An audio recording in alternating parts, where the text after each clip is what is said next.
Hi అండి. అందరికీ నమస్కారం. Welcome to my channel. ఈ వీడియోలో ఏపీ ప్రభుత్వ ఉద్యోగులకు మరియు పెన్షనర్లకు ఈ మేరకు డిఏ బకాయిల విడుదల సంబంధించి తాజా సమాచారం వీడియోలో తెలుసుకుందాము. సో వీడియో అయితే ఎక్కడే కానీ స్కిప్ చేయకుండా ఎండ్ వరకు చూసేయండి. అప్పుడే ఇన్ఫర్మేషన్ పూర్తిగా అర్థమవుతుంది. అలాగే వీడియో చూస్తున్న ప్రతి ఒక్కరూ లైక్ చేయండి ఫ్రెండ్స్. ఈ వీడియోని తోటి ఉద్యోగ పెన్షన్ మిత్రులతో అయితే షేర్ చేయండి. కొత్తగా మన ఛానల్ చూస్తున్నవారు ఇంకా ఎవరైనా సబ్స్క్రైబ్ చేసుకోకపోతే వెంటనే మన ఛానల్ అయితే సబ్స్క్రైబ్ చేసుకోండి. సబ్స్క్రైబ్ చేసుకోవడం వల్ల నేను చేసే ప్రతి ఒక్క వీడియో మీ వరకు రీచ్ అవుతుంది. సో ఫ్రెండ్స్, ఇక విషయానికి వచ్చినట్లయితే ఆంధ్రప్రదేశ్ రాష్ట్రంలోని లక్షలాది మంది ఉద్యోగ ఉపాధ్యాయ పెన్షనర్ల హక్కుల రక్షణే ధ్యేయంగా పనిచేస్తూ ఉన్నటువంటి ఆంధ్రప్రదేశ్ సిపిఎస్ ఎంప్లాయీస్ అసోసియేషన్ ఏపీసీపీఎస్ఈఏ మరో కీలక పోరాటానికి నాంది పలికింది. సో రాష్ట్ర ప్రభుత్వం ఉద్యోగులకు రాజ్యాంగబద్ధంగా చెల్లించాల్సిన కరువు భత్యం డిఏ బకాయిలను విడుదల చేయడంలో తీవ్ర జాప్యం, నిర్లక్ష్యం వహిస్తూ ఉన్నటువంటి నేపథ్యంలో ఉద్యోగులందరి తరపున ఏపీసీపీఎస్ఈఏ గౌరవ హైకోర్టునైతే ఆశ్రయించింది. సో హైకోర్టులోని వ్యాజ్యం దాఖలు చేసిందనమాట. సో దీనికి సంబంధించి చూడొచ్చు. మనకు ఇది కేసు హైకోర్టులో కాబట్టి మనము హైకోర్టుకు సంబంధించి హై కోర్ట్స్ ఆఫ్ ఇండియా అనే వెబ్సైట్లో చెక్ చేయొచ్చు. ఈ కోర్ట్స్లో సో దీనికి సంబంధించి ఇది హైకోర్ట్స్కి ఒక వెబ్సైట్ ఉంటుంది, అలాగే డిస్ట్రిక్ట్ లెవెల్లో ఒక వెబ్సైట్ ఉంటుంది. సో హైకోర్ట్ ఆఫ్ ఆంధ్రప్రదేశ్ ఇచ్చిన తీర్పు ప్రకారంగా కేస్ డీటెయిల్స్ ఇక్కడ చూడొచ్చు. కేస్ కోడ్ ఇది అనమాట. ఫిల్లింగ్ నెంబరు, అలాగే ఫైలింగ్ డేటు, ఇది రిట్ పిటిషన్ దాఖలు చేయడం జరిగింది. సిఎన్ఆర్ కేస్ నెంబర్ రికార్డ్ అయితే ఇది case number record number. So ఇది మనకు ఉంటే ఏ కేసులో అయినా సరే ప్రతి ఒక్క కేసుకు ఒక సిఎన్ఆర్ నెంబర్ అయితే ఉంటుంది. మనకు సిఎంఆర్ నెంబర్ అనేది ఉన్నట్లయితే ఆ కేసు యొక్క స్థితిగతులను పూర్తిగా తెలుసుకోవచ్చు అనమాట.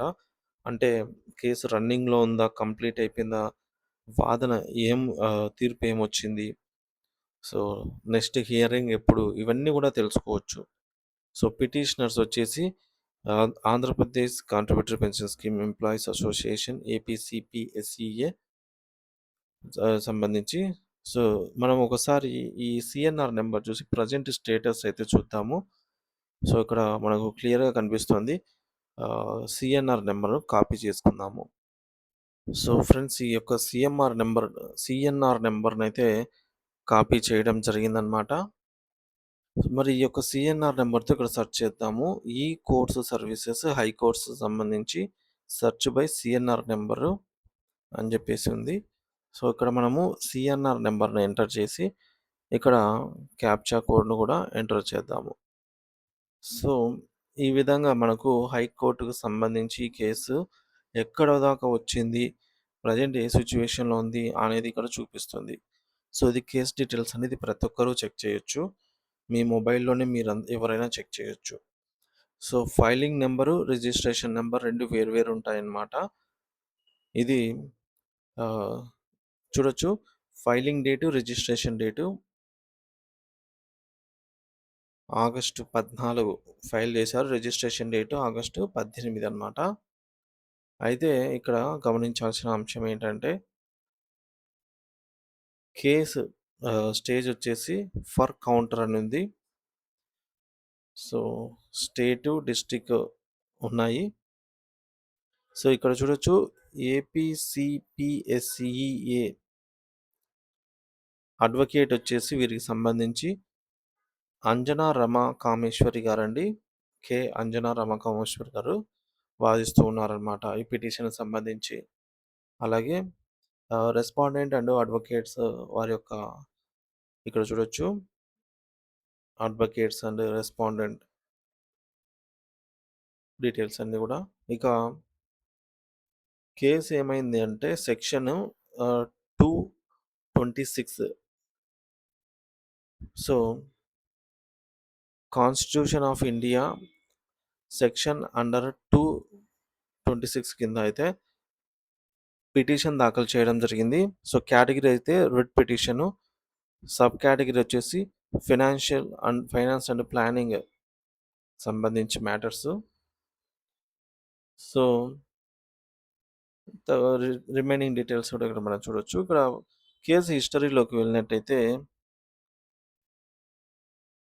మనకు కేసుకు సంబంధించి సెప్టెంబర్ 17వ తేదీన ఒక బిజినెస్ డే అంటే వాదన జరిగిందనమాట. దానికి సంబంధించి ఏమంటే నెక్స్ట్ హియరింగ్ డేట్ ఇచ్చారు. సో, అంటే ఇది పెండింగ్‌లోనే ఉందనమాట ప్రెజెంట్ అయితే. ఈ కేస్ అనేది స్టేటసు ఈ పెండింగ్‌లో అయితే ఉందనమాట. సో, ఇది ఫ్రెండ్స్ మనకు కూడా ప్రతి ఒక్క కేసుకు సంబంధించి ఈ విధంగా చెక్ చేసుకోవచ్చు.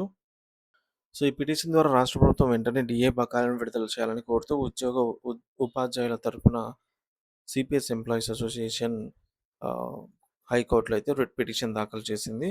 సో, ప్రభుత్వ ఉద్యోగులకు ప్రతి 6 నెలలకోసారి పెరగాల్సిన ధరలకు అనుగుణంగా రావాల్సినటువంటి డీఏ మంజూరు చేయటం లేదని జెప్పేసి సో, ఇది ప్రభుత్వమే ఉచితంగా ఇచ్చేది కాదు.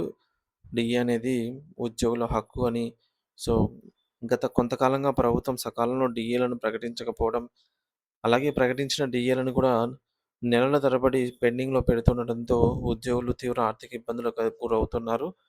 పెరిగిన నిత్యావసరాల ధరలతో జీవనం కష్టతరంగా మారిన తరుణంలో హక్కుగా రావాల్సినటువంటి డీఏల కోసం పోరాడాల్సిన దుస్థితి అయితే ఏర్పడింది. అయితే మరి ఈ యొక్క నేపథ్యంలో హక్కులను సాధించుకోవాలనే లక్ష్యంతో ఈ న్యాయ పోరాటానికి శ్రీకారం అయితే చుట్టడం జరిగిందనమాట.